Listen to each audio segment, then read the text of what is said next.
SSM's Wednesday Global Africa program brings to you our news stories, exclusive reporting, and SSM perspectives on the day's top news. Plus, the inside scoop on Africa's most important developing stories. Join us on Wednesdays, 11 a.m. West African time.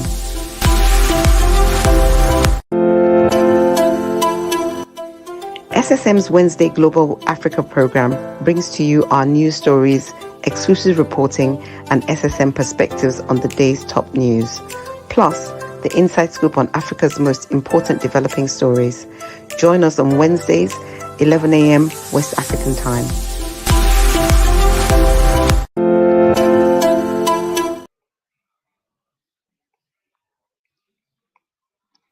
Good afternoon, good morning, wherever you are. My name is Mike Godwin Iwedra, and I'm here with Olayinka Raji on our Wednesday Global Africa update. Raji, good morning. It's good to see you. Good morning, Mark. Good morning, viewers across the globe. Welcome to our Wednesday program. Welcome, Raji. Hope adjusting back to the Lagos life is not taking you back. Well, like my friends will say, I'm a lizard in Lagos. I can't. In Lagos. I'm lizard along Beko. Nice. And I'm used to Lagos. Yes. Good. Raji, let's before we go into the African update. Till now, since yesterday, throughout the weekend, it's been barrage of rockets from both ends. Has Israel blasting Hezbollah, and now Iran has joined. As of this morning, Hezbollah also unleashed about 100 rockets into Israel. As the Israel IDF is calling for extra troops, and we're looking at what is happening in Lebanon. Lebanon villages are being told to evacuate because the barrage of missiles are coming all over. Raji, this is not funny at all. Is there need for concern about World War III? Well, all this, I see what is happening now as a distraction brought in by Israel, so that we shift world focus from Gaza. There's serious extermination still ongoing in Gaza. Al Jazeera has been banned from Gaza, so we are not getting any news at all from Gaza. So what is happening is just distraction. More than 2 million people are how is it distraction if both ends are blowing up themselves? I mean, if you say distraction, it will be one person doing it and covering. But now you have Iran. Iran has joined with what they did last night. It is a distraction from the extermination going on in Gaza. My focus is on Gaza. What that is happening outside Gaza is a distraction, regardless of who are involved. What is going on in Gaza needs to be focused on. 2 million people are dying, starved, exterminated. There's serious genocide going on in Gaza. Let us refocus on Gaza. Let us refocus on Gaza. More than 70% of habitable habitations in Gaza has been razed to the ground, including hospitals and schools and whatever. There's a genocide ongoing in Gaza, and all the peripheral conflicts are just distractions from the genocide. But this can be called peripheral conflict, Raji. Raji, did you see what happened yesterday? Did you see the amount of rocket that was sent in? Let us refocus on the issue. The issue that I'm talking about is Gaza. Whatever is happening outside of Gaza is, to me, peripheral to the situation in Gaza. There's a genocide still ongoing in Gaza. And that is what all these peripheral things are distracting us from. Let us be human. There's inhumanity, inhumane treatment being meted out to over 2 million people in Gaza. but like we've also said, Raji, whenever there is a situation, you look at the beginning. Now, what is happening now? The honest truth is, what is happening now is the expansion of a crack on the wall. When there's a small crack, now it begins to expand if you don't amend things fast. Now the crack, the small crack started with what happened. We all know what happened October 7th. And now you talk of Gaza, but take note that Israel is saying that some of these points, some of the Gaza, some of the locations we are mentioning are where this Hezbollah group use as hideouts. So what they do is they put people in those residents, people in those locations on harm's way. So it is not about just going to um, um, kill people in Gaza. It is that some people are there in Gaza that are also infiltrating trouble, causing harm, and they come to God. You are speaking entirely out of the perspective of Israel. You talk about the beginning.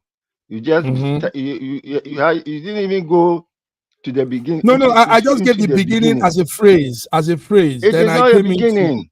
into. It's far. It goes far back, more than No. 70 We're talking years. of this, So this recent time, Raji. Recent time, we are seeing this escalation from what happened from the beginning, October 7th.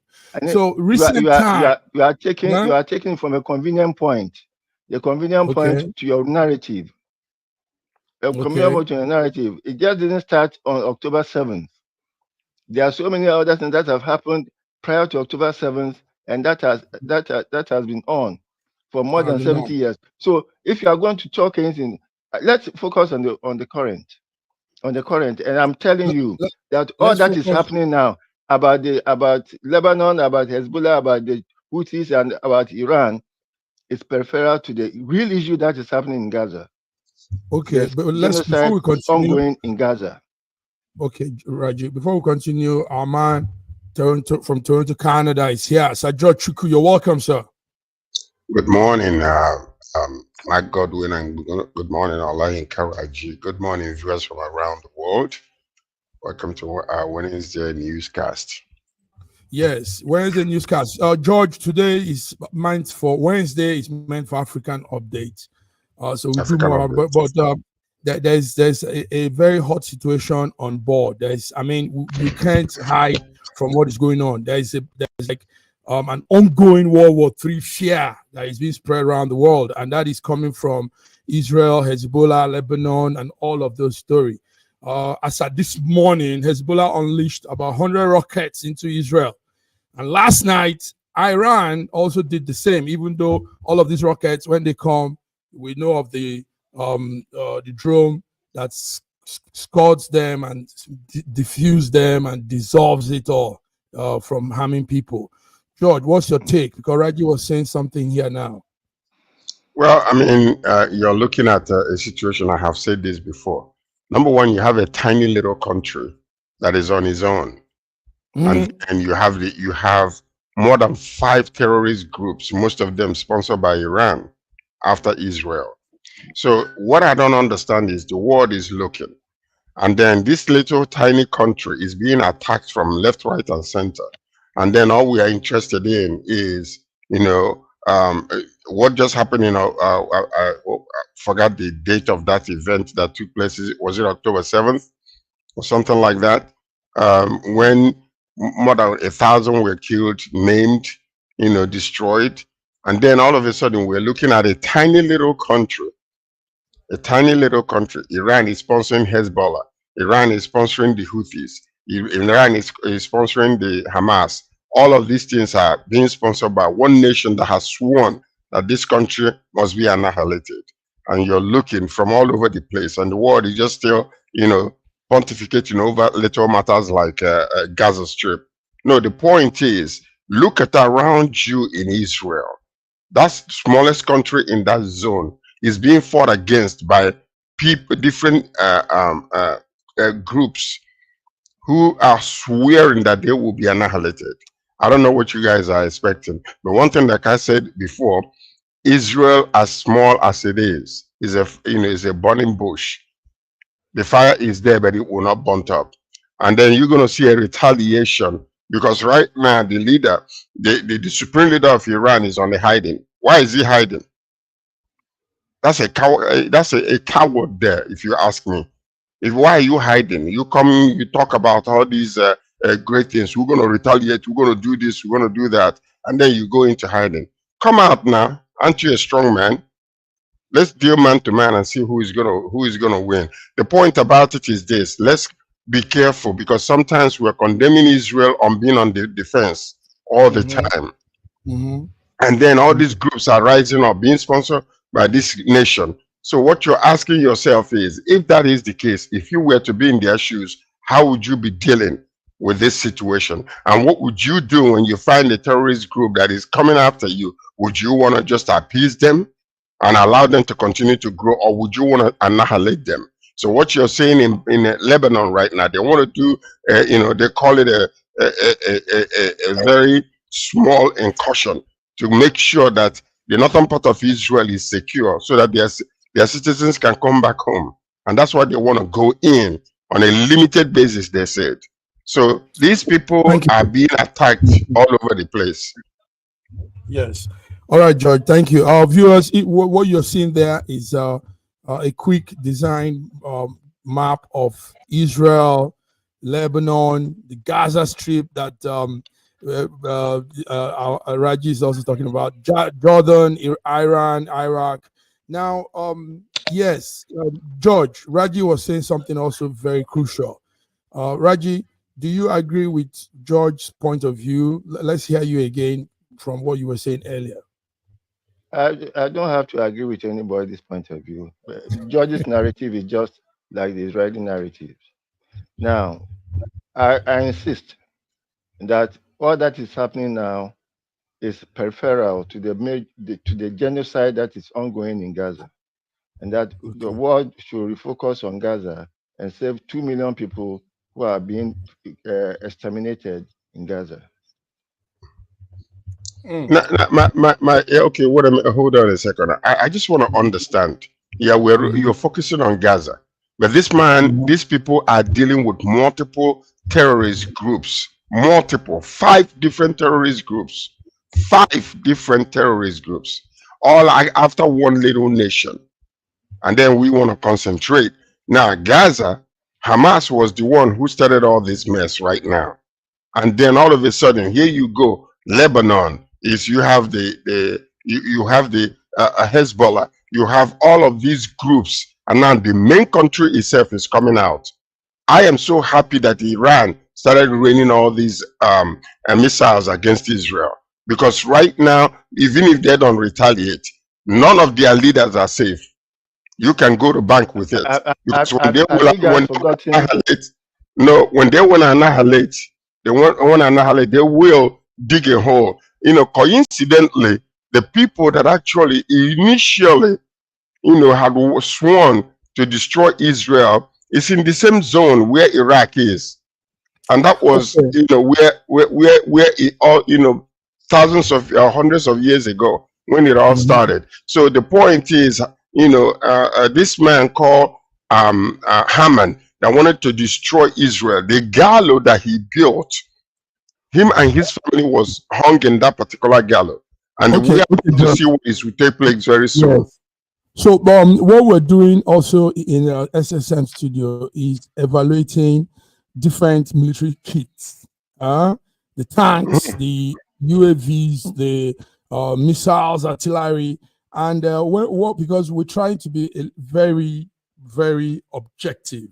Now, when we did that, Raji, when we checked that, what you're seeing there on the screen, viewers, what you're seeing there is not it's not just graphics we just put together. It's from real investigation, digging up information. So we found out, George, that there's no way any terrorist group, Hezbollah, Hamas, whoever it may be, there's no way they can match up with what Israel has.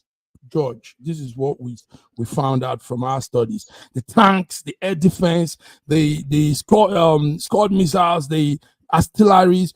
We checked both ends. Yes, Hezbollah is getting some supply from even Russia, from some places, but we don't see how it could match up with what Israel has, because we're looking at capacity, we're looking at the potency, the strength, the efficiency of those things they have. So Raji, it's going to be like a dream if these guys come out. Now,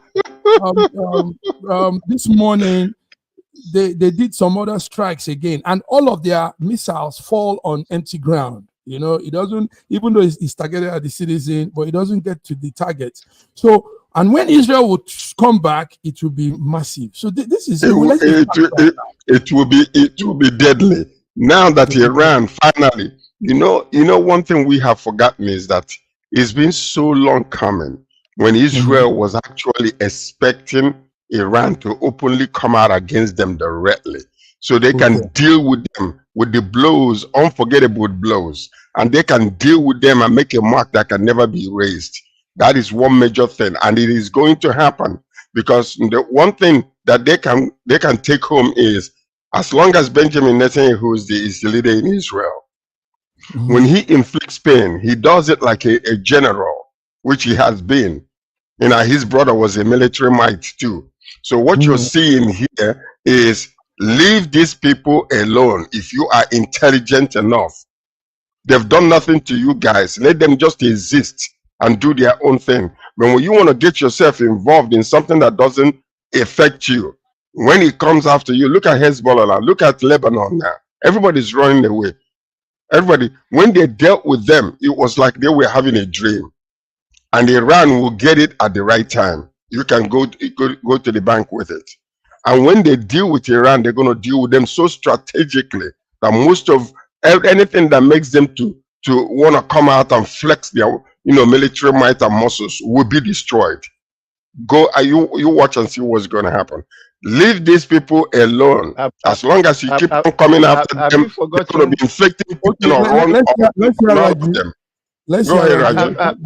Have you forgotten all the assassinations that Israel has carried out in Iran? Have you forgotten how? Legitimately and boastfully, because everyone that they unprovoked attacks on Iran. Oh, really? Because do you remember what just happened a few months ago or a few weeks ago when they put a strike that killed 12 innocent young boys that were playing soccer on a field? Do you forget that? So when they killed their general they annihilated this man in Lebanon. This is nothing but payment for what he has done. You swear to be my life enemy, and you want to annihilate me. Every time I have an opportunity, I'm going to come after you and nip in the bud the root causes of all the problems that I have. And that's what you're seeing. And I can say publicly around the world, be careful when you're dealing with Israel, because you can try, but you will never succeed. They'll come after you, and they are going to undig your foundation and turn it upside down. Watch. History should teach us a lesson where we don't want to learn. Leave them alone. That's all I can say. Publicly around the world. Anyway, yeah, George is saying, Raji, also it's good we remain on the facts too. So let's come with those ones and let's put it out. All right, gentlemen. It's Friday. It's Wednesday. It's African Day. So let's come back to some of our own news, around Africa.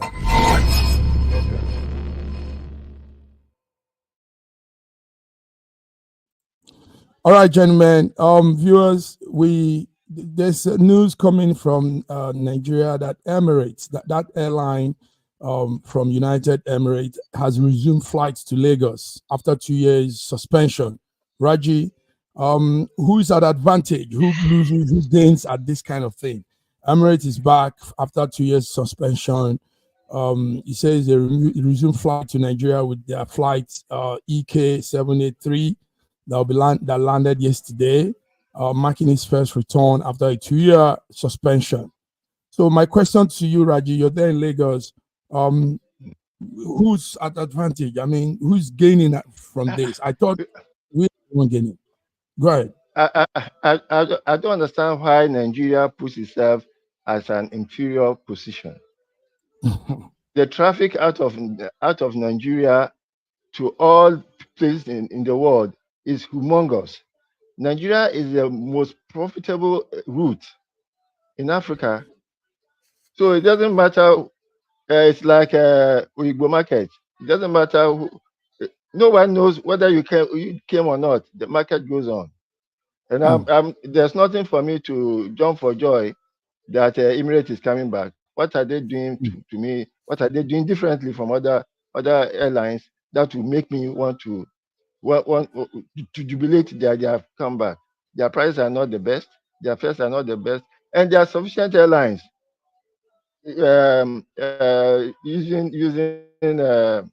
coming into Lagos and Abuja and servicing Nigerian passengers. So what's the big deal? So what's the big deal? George,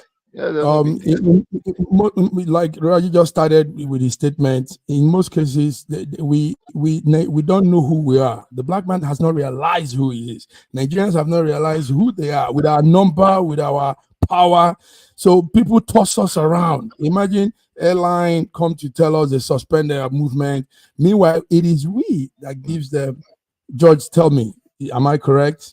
And I agree with Ola Interaji on this one. I mean, number one is we feel inferior.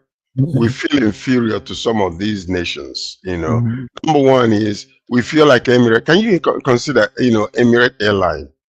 Can you just consider what they have done for us, the way they mocked our own president, and yet shamelessly they're just still pursuing after them? Why can't we just have our, political diplomatic balls, stand our ground, and know exactly what Ola Interaji is talking about, that our nation is the most profitable nation when it comes to flights and all that kind of stuff, because we have this thing in us that we travel more than any other part of the world. So now the problem is, now they're doing all of this, but as a matter of fact, you have to balance the equation, because you have to go back and find out what was the reason why they stopped their flight to Nigeria to begin with.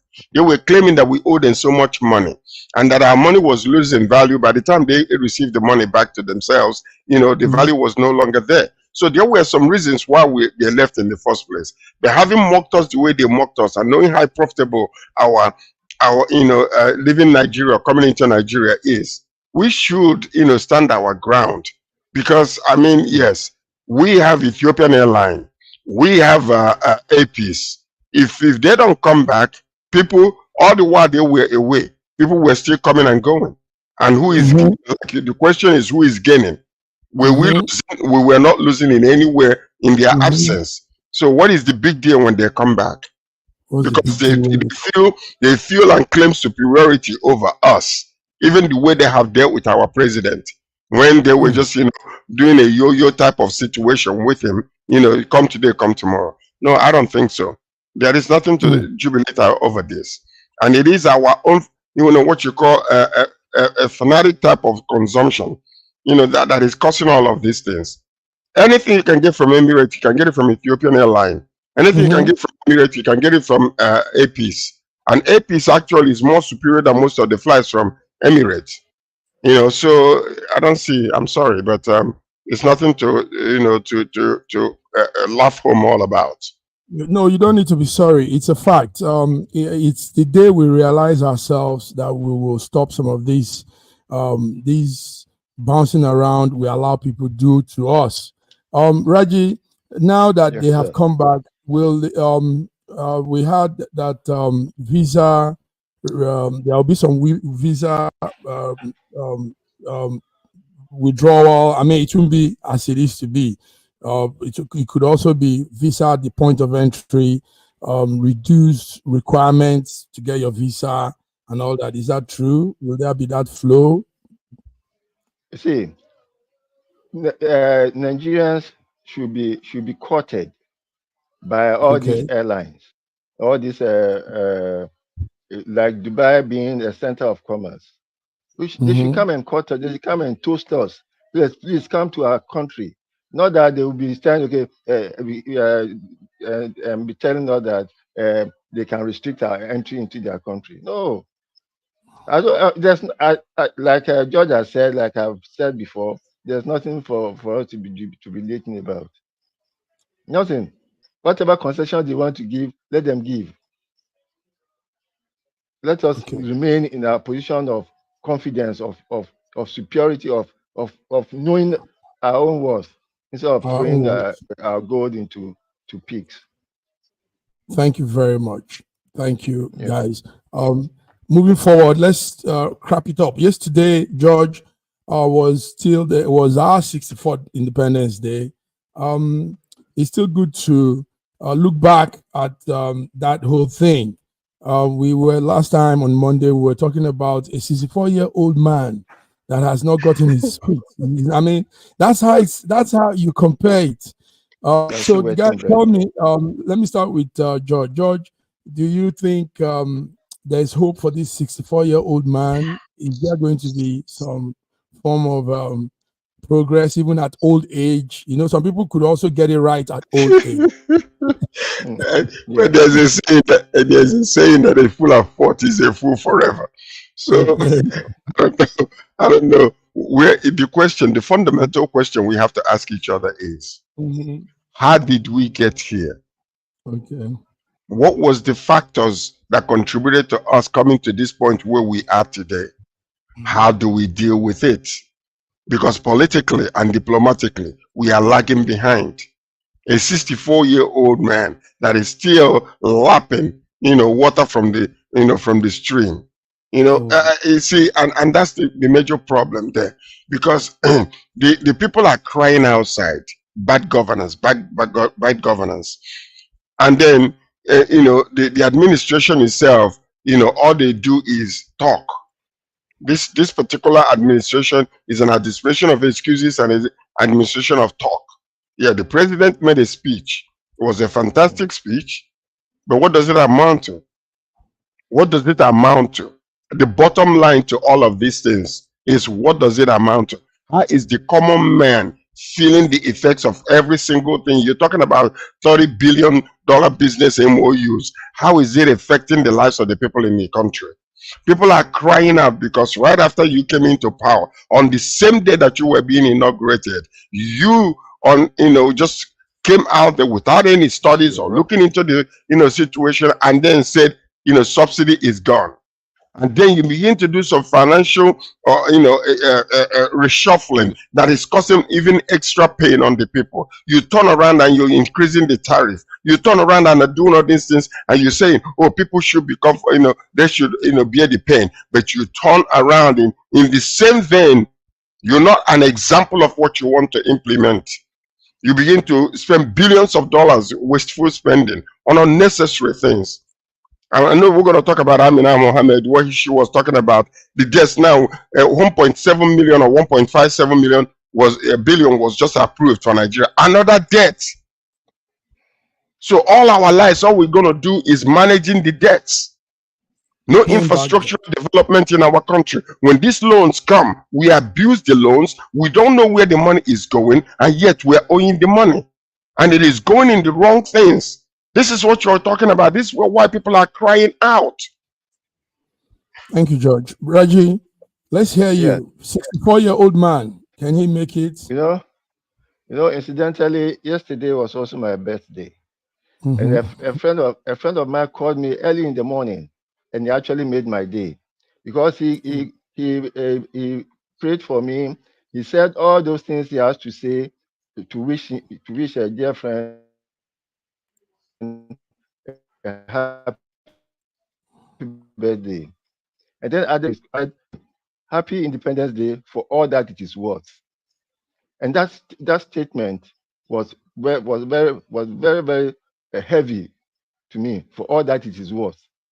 That for 64 years of independence, and all my friend can say in absolute forlorn speech was that, for all that it is worth. Anyway, happy Independence Day.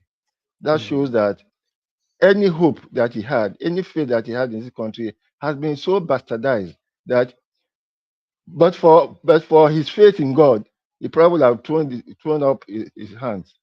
Okay, what can I do? A bedwetting 64-year-old man, still bedwetting, still wearing nappy, not knowing.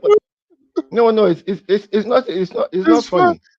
It It's is not funny. funny. I've been out of Nigeria for about a month before for the whole of September, and I had peace.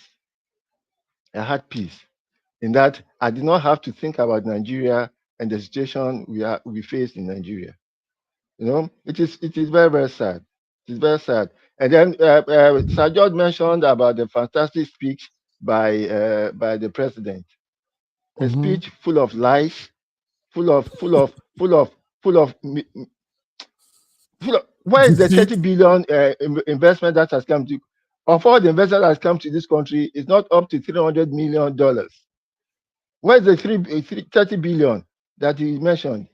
What did you say about clearing about the 30 trillion ways and means? Has it not added to our debt? Has it not added to that same ways and means? Has it not added much more to our debt than he has supposedly paid out? So I was happy that I didn't have to listen to the speech, because I would have spoiled my day. It was my birthday, and I had a lunch event with friends of mine who have been together since our youth service days in 1980-81, and we had a very nice time, not talking about Nigeria, not even No, but acknowledging. also listening and following up, even if it annoys, it hurts us, it's also vital. So we can see where the lines are, we can also So I'm evaluate happy that and, I'm happy that so I'm happy that Sir George listened to it. I chose not to listen to it for my own good. I knew that okay, I'll be all right. one of the yes. All right. All right, Raji. Thank you. Viewers, that's it. You're here on our Wednesday Global Africa update, and we are talking different things: Nigerian independence, the strike from Iran to Israel, and all the escalations. And we're talking also Emirates resuming its flight back to Lagos after 2 years suspension. So let's go on a break, gentlemen. We'll be back. Let's go on a break. We'll be back.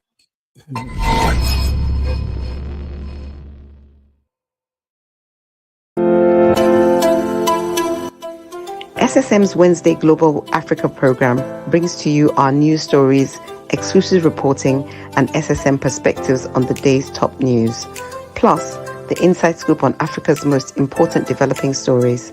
Join us on Wednesdays, 11 a.m. West African time.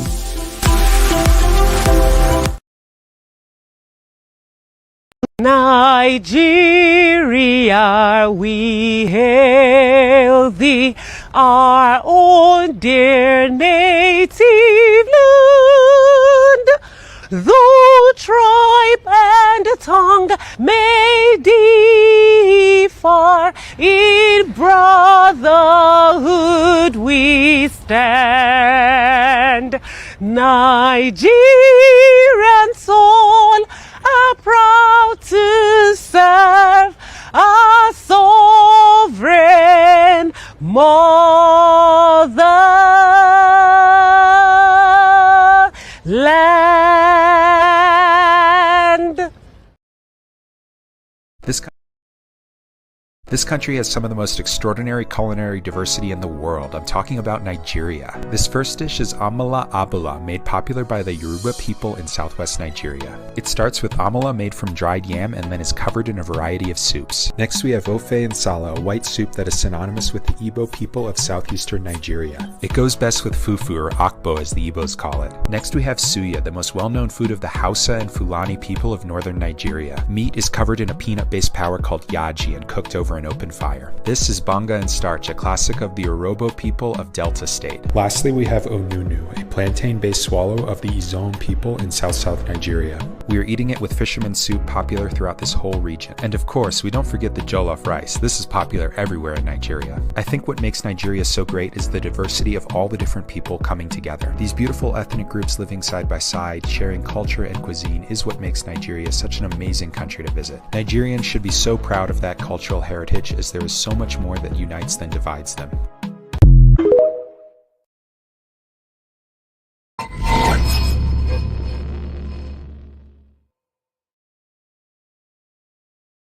Yes, viewers, we're back. We're back on Wednesday, 2nd of October, 2024. And we're doing our Friday, our Wednesday African updates. Gentlemen, hope you guys are there. Now we've looked into the Nigerian situation, too many things. Now, one other thing coming out from Nigeria is a story that got me real perplexed during the weekend. The Nigerian Air Force it was said that they killed 23 civilians in Kaduna in an airstrike. Now the Air Force came out and said it's not true. The allegation is false. But we've had these situations too many. George, you agree with me? Some time ago, me and you, when we were talking about this happening in Kanu, and now it's happening again. George, tell us, what do you have on that story?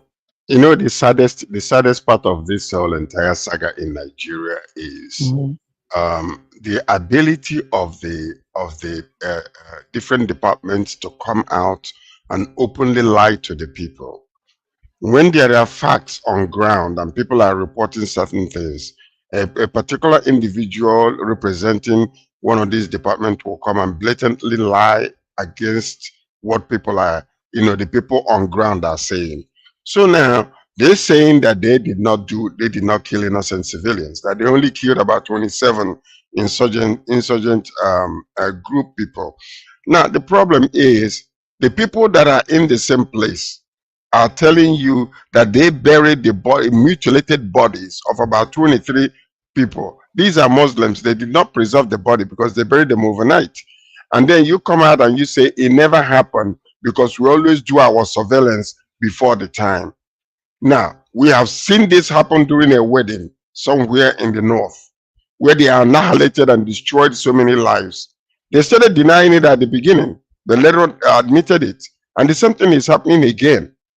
What I'm saying is, if we are having all these weapons being given to us, can we train our military people to be careful? Last time it was drones. Now it is this.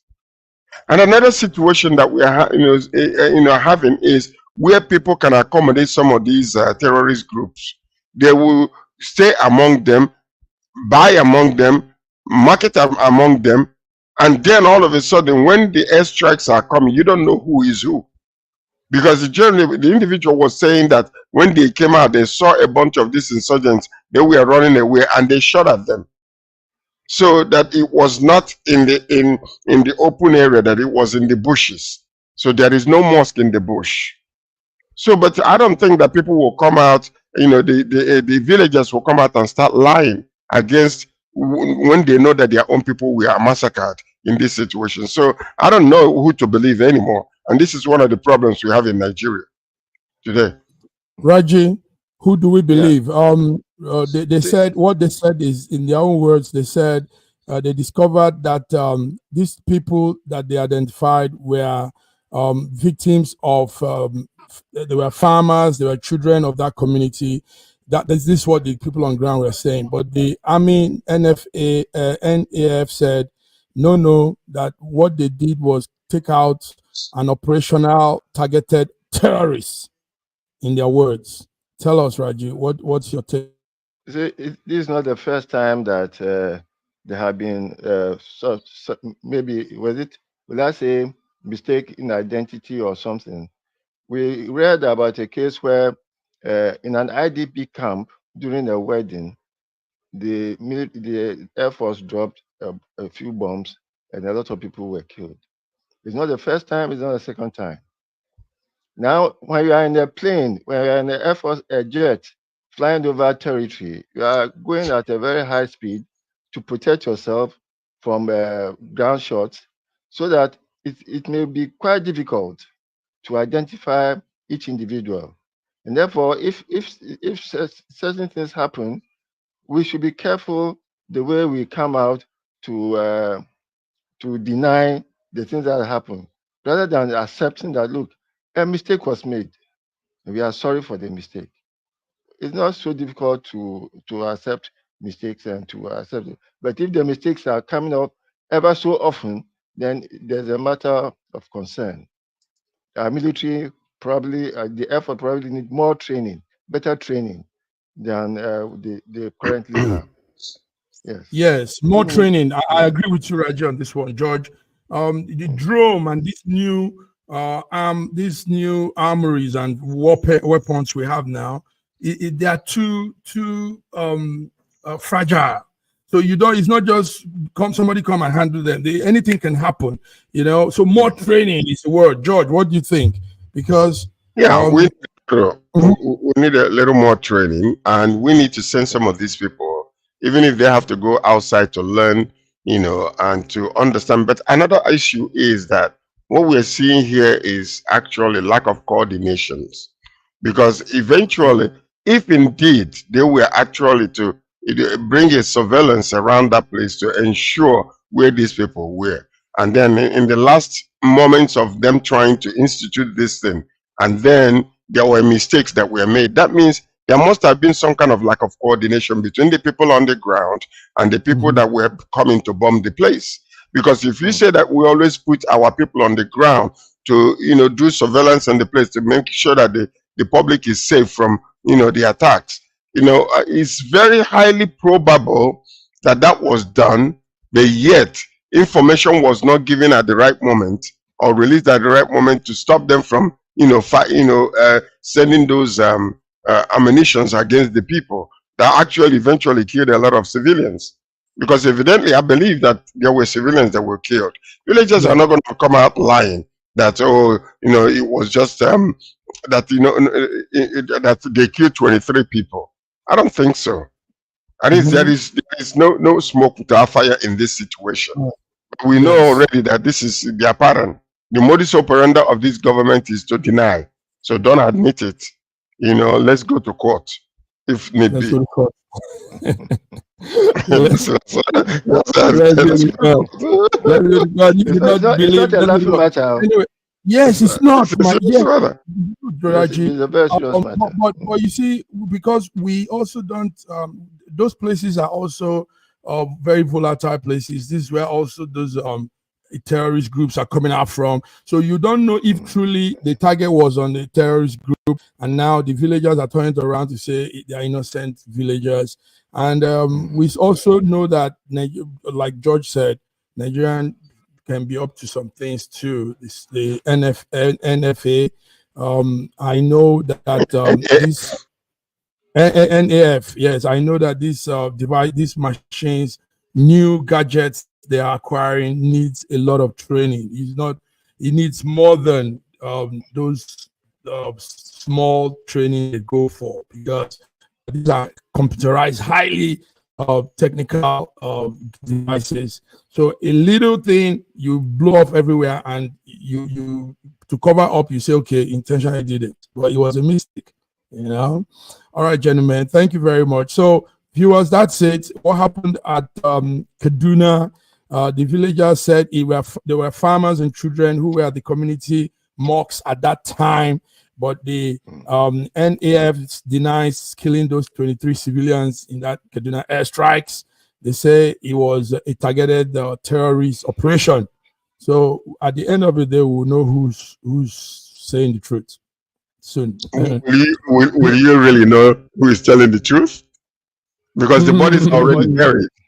The bodies are already buried in 24 hours. So how would you know? Because if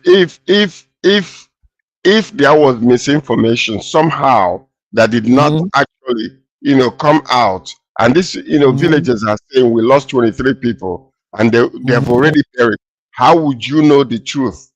Because when their truth is coming out, these people are going to be saying that they're lying, just like what they're saying right now. You still will be confused because you don't know who to believe. It is hearsay, she said. That's the problem we have. The only Yes, truth You is really that trust investigation to go and find out the real truth and let it be publicized? Can you?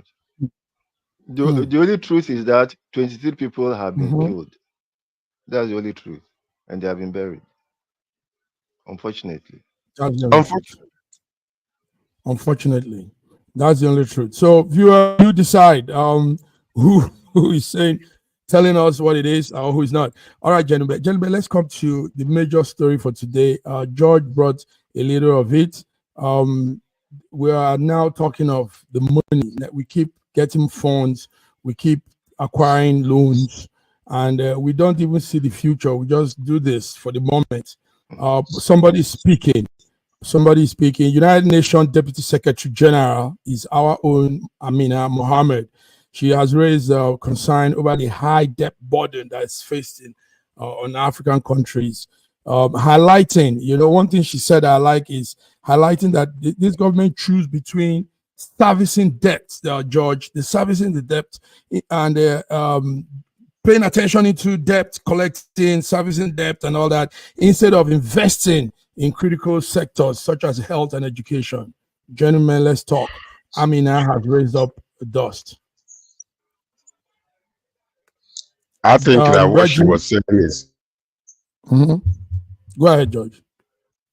What she was saying is factual, and this is something statistically she must have studied some data to find out exactly what is happening to African nations. You see, what it is we have this attitude of when they dangle the money on ourselves, we decide, okay, we're going to take it now because I'm only here for 4 years, I'm only here for 8 years. When I leave, other government will come in and they will deal with the situation. And this is how the debts, the debt ratio management in Africa is so bad. And they're also giving us higher interest rates, making the debt not serviceable. Because if you read what she was saying, most of the debts that were given to some of these nations after World War II was on 2% and 3%. And even up until now, it is still the same thing. But when it comes to our African nations, it's talking about 16%. And they make these debt ratios, high interest so high that it becomes unmanageable. And they are sucking us dry from this interest. Can you imagine giving you billions upon billions, and then 16% of that, is going to be coming out of your GDP? That's what you're going to be paying. So now all of a sudden we are left in a state of quandary. You don't know what to do anymore. We don't have that infrastructural type of place where we maintain what we have built. But even to build new ones become a problem because you're servicing debt, and they're putting a squeeze on the government. And the government doesn't want to look so bad, and they're going to be paying these debts. And yet, when they dangle this money around your nostrils, you just go and grab it and suck it all in. After 4 years or 8 years, you leave and let another government deal with it. We need to really get connected in all of these things. Go back from Obasanjo era up until this moment and see how we have managed our economic affairs and financial affairs and international monetary affairs. Let's see what has happened. The money that Jonathan left in the coffers, where did it go, Buhari? Because the debt that we amassed during 8 years of Buhari government is astronomical. It's beyond comprehension, and yet we're adding more. When the World Bank, dangles, $1.757 billion, we grab it, adding to our debt ratio. It's just unacceptable. We need a Nigerian president. That's all I can say. An intelligent Nigerian president that understands all of these things and know how to go to the foundational aspect of things and uproot it and begin all over again. Because the way we are going, we're running like a blind horse, motion with no progress. That's all we're having in Nigeria. And it is very sad, and it's because of bad leadership, unfortunately. Thank you, George. Hard one. Came straight up. Raji, she called for long-term concessional funding and debt restructuring. These are her words. And a rethink of global financing. Yes, go ahead. First and foremost, the World Bank does not dangle loans before any country. Countries go for the loans. Now, one of the things that MQ Abiola said about our debts, that as an accountant, the first thing he will do will be a forensic audit of all the debts of all the loans that have been collected over the years, and then see how those loans were applied and how those loans have now uh, uh, become so humongous over time. I remember the first time Nigeria took a loan was during Obasanjo's first coming, when Nigeria took a loan of $1 billion from the IMF, after Obasanjo had been convinced that Nigeria was underborrowed. By the time Obasanjo came back, that $1 billion with other loans taken by other governments after him had ballooned to over $30 billion. Now, at the time the loan was taken, the naira was stronger than the dollar. By the time he came in, the naira was about 16 times weaker than the dollars. Therefore, the quantum of our debt, because we keep on devaluing our currency, keeps on ballooning, so that whatever we earn locally that we have to convert now to dollars becomes a burden for us to be able to carry. Now, we've said it so many times that we do not have to go a borrowing, but that we should sit down and look at ourselves. Look, what are the things that we have? What monies that do we have? And then start to live within our means. Whatever we are able to generate is whatever we are supposed to spend on ourselves. And what infrastructure are we even talking about? You cannot go and take loans to build hospitals and for educational systems without getting some of the loans back in form of payment and things, so that you can service those loans. You cannot service your loans with only with your GDP, and you cannot go on increasing your taxes so that you don't overburden your people, which is what this government is doing. Since this government came in, all that he has been doing is to raise taxes. First, by removing so-called subsidy on petroleum, and yet we understand they are still paying the subsidy, even though they are now paying it to themselves and to their own companies. You have increased VAT. You have increased Duties. duties. You have increased so many things. You have increased cost of electricity. You have increased everything. It's all taxing. You can't tax yourself into richness. But meanwhile, as you are taxing, you are taking more loans. Why are you taking loans? So let the government stop taking loans. And then, just one point. Right. I remember during Jonathan's time, these people in government now made sure that Jonathan was having difficulty taking any loans by threatening him that if he took any loans, the next government will not be bound by the terms of those loans, and therefore every lending organization outside should be careful the loans they give to Nigeria. I think we should resuscitate that thing now. I think we also bring it to the fore that every loan you take, you should be able to repay it within your term of office. If you are not able to repay it within the term of office, don't take that loan and don't pass the burden on to the next government. Strong one. Okay, on top of this, IMF also warns Nigerian government against weakening CBN autonomy. I don't know why they will say they are weakening the CBN autonomy, because the CBN is yes. So somehow I see like a parley between IMF and CBN, and all to the detriment of Nigerians. George, what do you think so?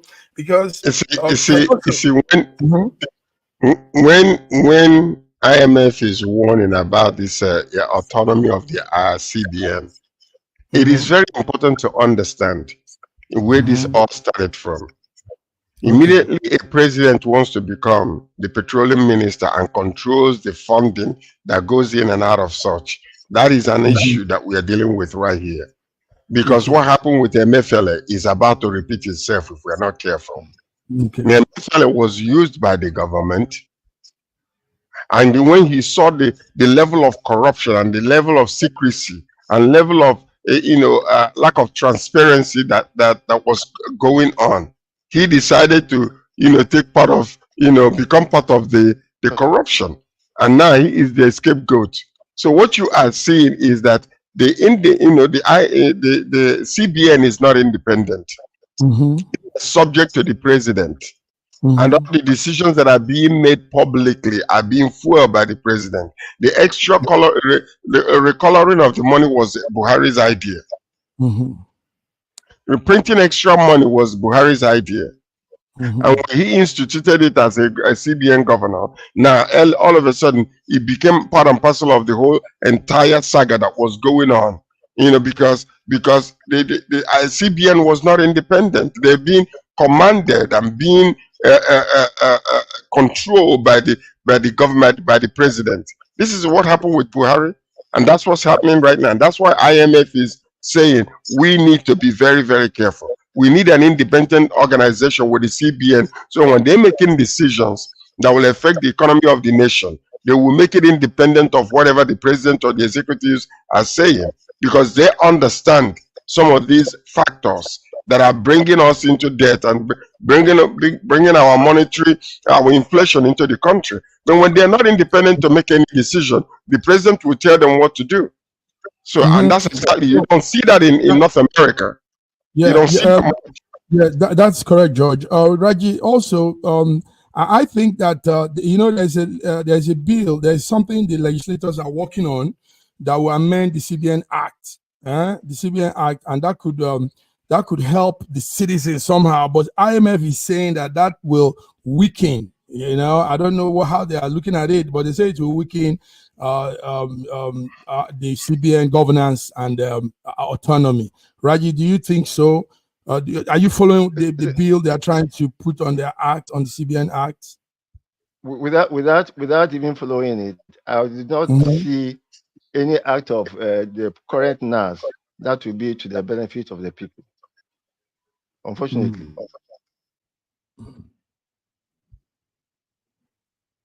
Okay. Is it frozen? I think he's frozen. He said that and just got frozen. Anyway, George. Maybe frozen.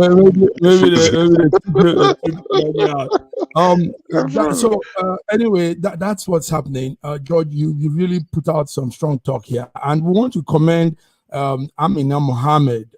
She now has shown that she's really representing Africa, the people, the ordinary people, for her to look into this nitty-gritty, the essence of all of this money thing, loans and all of this thing they are doing. Because there has to be a check, George. I mean, you just taking loans, waking up, taking loans, like you said, buying private jet, buying yacht. I mean, what is this? Who does all of this? Can you just imagine, since Buhari came into, since Asiwaju came into power, can you just imagine all the money that has been wasted in this past 16 months? Can you imagine? If, for instance, they have used all that money to bring a village of, this alternative energy. Okay. A huge village that could supply power to all parts of Nigeria. Can you imagine that the money they have wasted so far unnecessarily on nothing that can bring back anything back to us could have built us a village of solar panels where they can just, like a lot of nations are doing right now. Can you imagine that? Look at what Abia State did. Why can't it be duplicated in other parts of Nigeria? We're wasting our money. Yes, we can. So I want to thank you. I want to thank Raji. Raji, I don't know if your network is back. Thank you for coming, Raji. Thank you, George. And you, the viewers, we also need you to make your contribution like you normally do.